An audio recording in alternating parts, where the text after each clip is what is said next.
नमस्कार दोस्तों, आप देख रहे हो एक नेस का पन्ना और आप लोगों के बीच जुड़ रहे हैं एडवोकेट जय भीम प्रकाश। मेरा सवाल उनसे सिर्फ एक ही है कि संविधान जो खतरे में है, जो आज की सरकार जो संविधान को ख़त्म करने की बात कर रही है, तो संविधान कैसे बच सकता है? Thank you Ganesh. और सवाल बहुत ही महत्वपूर्ण है, बहुत ही अच्छा सवाल है और प्रासंगिक है। लेकिन सबसे पहले समझने वाली बात यह है कि संविधान को खतरा किससे है और संविधान को ख़त्म कैसे किया जाता है। कुछ लोग जो हैं संविधान की प्रति को जला देते हैं और ये कहते हैं कि संविधान को जला दिया। मूर्ख है वे लोग। संविधान की प्रति यानी कि संविधान जो किताब के रूप में है, कागज़ के रूप में है, उसको जलाने से संविधान कभी भी ख़त्म नहीं होता। संविधान खत्म होता है संविधान के अंदर जो प्रावधान है, संविधान के अंदर जो समानता का अधिकार है, संविधान के अंदर जो समान रोजगार का अधिकार है, संविधान के अंदर जो किसी भी नागरिक को न्याय पाने का अधिकार है, स्वतंत्रता से कहीं भी घूमने विचरने का, कुछ भी काम करने की आज़ादी है। जब ये सब जो है लोगों से छीन लिया जाता है, इसको ख़त्म कर दिया जाता है, तब संविधान खत्म होता है। यदि हम लोगों ने संविधान को पढ़ा है और संविधान को हमने रट लिया है, याद कर लिया है, तो पूरे देश में जितनी भी संविधान किताबें हैं उनको अगर ख़त्म भी कर दिया जाए, उनको जला दिया जाए, तो भी संविधान ख़त्म नहीं होगा।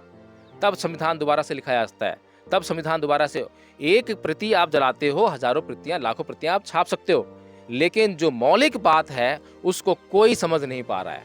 मौलिक बात यह है कि संविधान के अंदर जो नागरिकों के हितों की सुरक्षा के लिए जो प्रावधान दिए गए, उनको लगातार खतरा बना हुआ है। तो उनको खतरा किससे बना हुआ है? समानता को खतरा किससे बना हुआ है? स्वतंत्रता को खतरा किससे बना हुआ है? न्याय को खतरा किससे बना हुआ है? ये खतरा एक ऐसी व्यवस्था से बना हुआ है जो लोगों का शोषण करना चाहती है, असमानता फैलाना चाहती है, असमानता का जहर लोगों में डालना चाहती है, जो न्याय को पसंद नहीं करती है, जो लोगों पर अत्याचार करना चाहती है, लोगों के साथ में अन्याय करना चाहती है। ऐसी व्यवस्था से संविधान को खतरा है और वो व्यवस्था आरएसएस के द्वारा बनाई गई है। लगातार 1925 से वो इस व्यवस्था पर काम कर रहे हैं, इस व्यवस्था को लाने का काम कर रहे हैं। संविधान को ख़त्म करना उनकी प्रायोरिटी में पहले ही था, क्योंकि जैसे ही संविधान इस देश में लागू हुआ था तो राजशाही खत्म हो गई थी। तब एक कोटेशन भी कही जाती है कि अब जो है, क्योंकि संविधान लागू हो गया है, तो अब जो है कोई भी राजा रानी के पेट से जन्म नहीं लेगा, अब राजा जो है बैलेट पेपर से बनेगा।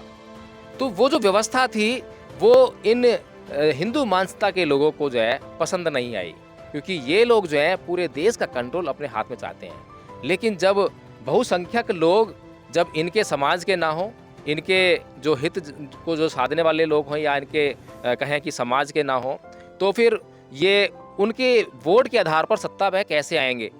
कुछ समय तक उनको गुमराह करके, बहका कर, फुसला कर, उनको जो है अंधविश्वासी बनाकर, अंधश्रद्धालु बनाकर, पाखंड में लिप्त रख के, कल्पनाओं में अटकाकर वे जो है कुछ समय तक तो सत्ता पा सकते हैं। लेकिन उनको पता है अच्छी तरह से कि हम लंबे समय तक इस देश पर राज नहीं कर पाएंगे, क्योंकि जो झूठ होता है उसकी पोल एक न एक दिन तो खुलकर रहती है, सच को हमेशा एक न एक दिन जो है सामने आकर ही रहता है। तो ज्यों ही इस देश के लोगों के सामने सच उजागर होगा तो उस दिन जो है ये सत्ता से बाहर दिखाई देंगे। तो इस बात का खतरा जो है लगातार इन लोगों के दिमाग में बैठा हुआ है। पता है इनको कि एक न एक दिन जो ये व्यवस्था होने वाली है, ऐसा होगा इस देश में। इसीलिए ये लोग जो है चाहते हैं कि संविधान को ही बदल दिया जाए। ना रहेगा बांस, ना बजेगी बांसुरी। तो संविधान को बदलकर संविधान में ऐसी व्यवस्था कर ली जाए ताकि इनकी सत्ता जो है हमेशा हमेशा के लिए सुरक्षित हो जाए। अब इस जो मुख्य प्रश्न जो आपने किया था कि इस संविधान की रक्षा कैसे हो सकती है, संविधान को कैसे बचा सकता है, तो संविधान को अगर खतरा है तो वो सीधा सीधा संविधान को जो आज बचाना चाहते हैं, संविधान की जो आज लड़ाई लड़ रहे हैं, उन्हीं लोगों से सबसे ज़्यादा खतरा है।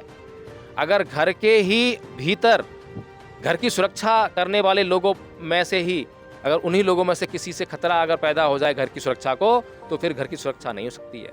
कोई मतलब नहीं है। रावण को मारने का दम राम के अंदर नहीं था, उसके अंदर सामर्थ्य नहीं था। अगर रावण का भाई विभीषण उसके ही घर से वहाँ उसका साथी न बना होता। इसीलिए आज जो अम्बेडकरवादी हैं वो कौन सी संस्कृति को मानने वाले हैं, पहला प्रश्न पैदा होता है। वे कौन से धर्म को मानने वाले हैं, दूसरा प्रश्न पैदा होता है।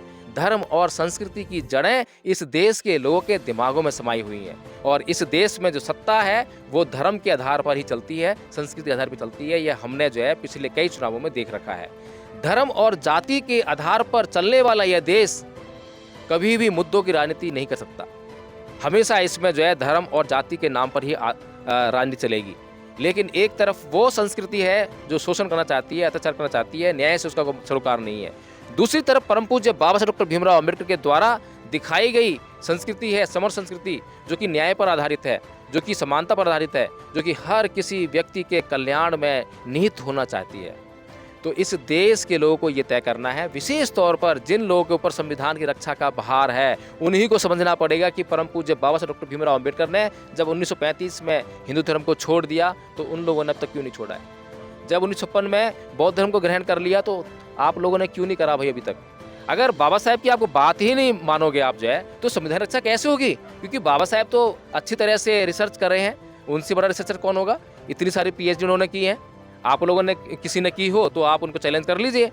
जब इतने बड़े रिसर्चर ने जो है तमाम खोजबीन करने के बाद वह इस नतीजे पर पहुंचता है कि यह देश जो है, इस देश में दो संस्कृतियों के बीच में युद्ध हो रहा है और जो उस युद्ध में विजेता होगा उसी का सब कुछ होगा, तो आप अपनी संस्कृति पर काम क्यों नहीं करते हैं? आप अपनी संस्कृति बढ़ाने का काम क्यों नहीं करते हैं? जब तक अम्बेडकरवादी अपनी पुरानी संस्कृति, समर संस्कृति, बौद्ध संस्कृति पर काम नहीं करेंगे, बुद्ध के धम्म का प्रचार प्रसार नहीं करेंगे, इस देश को पुनः बौद्ध में नहीं बनाएंगे, तब तक सत्ता का सुख उन्हें नहीं देखने को मिलेगा। मान्यवर साहब कांसी राम जी ने बाबा साहब की बात को डिट्टो फॉलो किया। बाबा साहब ने कहा था कि अगर हमें सत्ता प्राप्त करनी है तो हमें अपनी गैर राजनीतिक जड़ें मजबूत करनी पड़ेंगी, और गैर राजनीतिक जड़ें कहाँ बसती हैं? वो हमारे सामाजिक और धार्मिक आंदोलनों में बसती हैं। तो मान्यवर कांसी राम जी ने नज़र उठाकर देखी और चारों ओर का वातावरण देखा भारत का, तो उन्होंने पाया कि यहाँ पर जो है धार्मिक आंदोलन करना अभी खतरनाक साबित होगा, क्योंकि धार्मिक अंधविश्वास बहुत गहरी जड़ें जमा चुका है। इसीलिए उन्होंने जो है जाति के अत्याचार से पीड़ित लोगों को इकट्ठा किया, क्योंकि वो आसान काम था। इसीलिए उन्होंने जो है सामाजिक आंदोलन करके इस देश में उस वर्ग को, उस अत्याचार जिस पर हो रहा था, उस वर्ग को इकट्ठा किया और उसके इकट्ठा हुए वोट के आधार पर सत्ता प्राप्त की। तो हमें ये समझना चाहिए कि एक ही कारण हो सकता है अगर संविधान को बचाना है, तो एक ही उपाय है, वो है बाबा साहब डॉक्टर भीमराव अम्बेडकर की बात को ज्यों का त्यों मानने लग जाओ, संविधान अपने आप बच जाएगा। लेकिन अगर आप बाबा साहब डॉक्टर भीमराव अम्बेडकर की बात को नहीं मानोगे तो आप कुछ भी कर लो, कितनी भी लड़ाइयाँ लड़ लो, चाहे सड़क पे हिंसा कर लो, चाहे खून की नदियाँ बहा दो, आप जो संविधान को कभी बचा नहीं पाओगे, क्योंकि आपका अपना आदमी आपकी संस्कृति, आपके बाबा साहब डॉक्टर भीमराव अम्बेडकर की बताई हुई संस्कृति को फॉलो नहीं करता है। और जब आपकी नीतियाँ उसके अंदर नहीं है, आपकी सोच उसके अंदर नहीं है, तो जिसकी सोच है उस व्यक्ति के अंदर, तो वह अपने द्वारा कभी भी उस आदमी से अपने लिए काम करवा लेगा। तो वही आज हो रहा है, कभी राम मंदिर के नाम पर, कभी हिंदुत्व के नाम पर, कभी किसी नाम पर जो है आपका आदमी उन लोगों को वोट देने के लिए मजबूर हो जाता है। मेरा एक और सवाल है कि क्या लोकतंत्र खतरे में है? इग्नेश, लोकतंत्र जो है संविधान का हिस्सा है, संविधान के अंदर एक व्यवस्था है। लोकतंत्र का मतलब ये होता है कि जो अभी हमने बात कही थी कि अब राजा जो है रानी के पेट से जन्म नहीं लेगा, यानी कि जन्म के आधार पर ही राजा नहीं होगा कि राजा का बेटा राजा, ऐसा नहीं होगा। अब जो है वोट के आधार पर राजा चुना जाएगा। तो ये जो वोट की जो व्यवस्था है वो भारत के संविधान के भीतर की गई है, और अब तक का सबसे बड़ा और सबसे अच्छा अगर लोकतंत्र कहीं देखने को मिलता है तो वो भारत के संविधान में देखने को मिलता है, परम पूज्य बाबा साहब डॉक्टर भीमराव अम्बेडकर बनाए हुए संविधान में देखने को मिलता है। तो इसलिए जो है लोकतंत्र, जब संविधान खतरे में तो लोकतंत्र कहाँ बचेगा? लोकतंत्र ही तो इनकी सबसे बड़ी समस्या है कि लोकतंत्र में चुनाव में जो वोट देने का अधिकार है, और बहुसंख्यक 85% लोग तो मतलब जो है वे लोग हैं जो अगर इकट्ठे हो जाएं तो सत्ता उनकी हो जाएगी, तो 15% लोग सत्ता पे कब्जा चाहते हैं।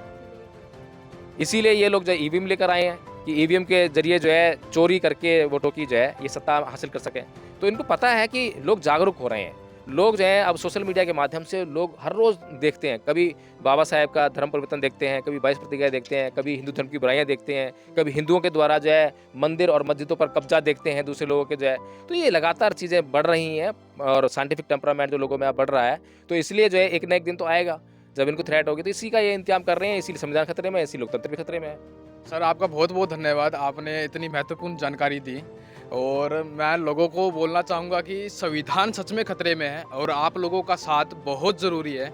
आप लोगों एक बार बाबा साहब को पढ़ोगे तो आपको सब कुछ समझ में आ जाएगा और सब कुछ दिख जाएगा कि सच में संविधान खतरे में। अगर संविधान सच में ख़त्म हो गया ना, तो आप लोग जहाँ आप सांस ले पा रहे हो ना, आप सांस नहीं ले पाओगे।